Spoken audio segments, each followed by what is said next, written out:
Dear students, this is the fourth and the last module for studying Chow-Fasman algorithm. In this module, I'm going to talk about how to predict the turns in the secondary structures. We already know that we can find out alpha helices and beta sheets by looking at the specific propensities for individual amino acids as well as their neighbors by using the Chow-Fasman algorithm. In this module, I'm going to show you how you can actually find out the turns.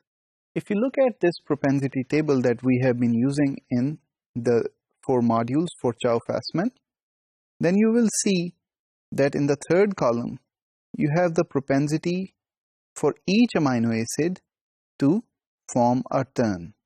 So this propensity is listed here, and more importantly, because turns are very flexible and of various sizes, so they have also considered the neighboring amino acids for formation of a turn.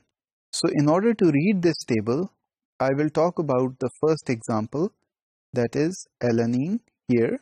So the propensity for alanine to be in a turn is 0.66, and the propensity of alanine to be there in the first position after the turn is 0.06.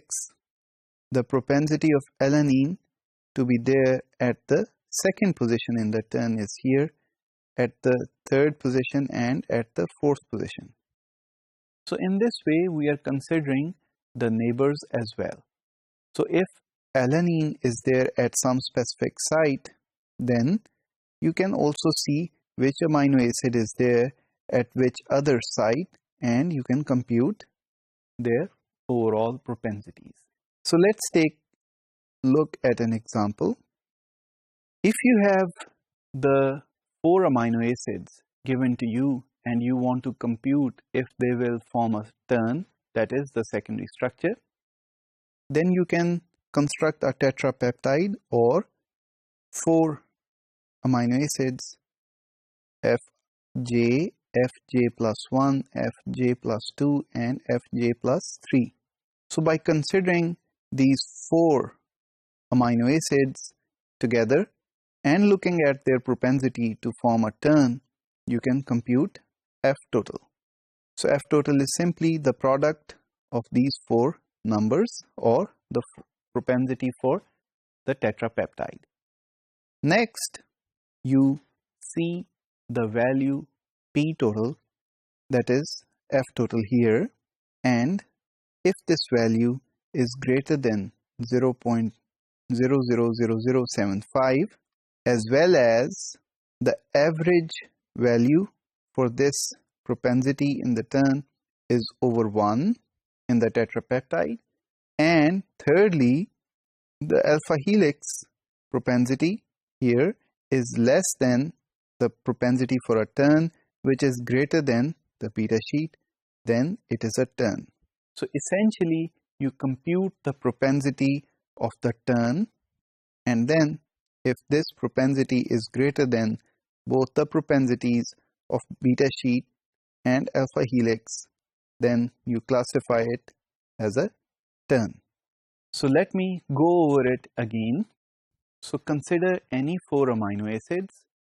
You use the lookup table and you can find out their propensities to form a turn, and you can multiply them together in the using the equation given here, and you can arrive at F total.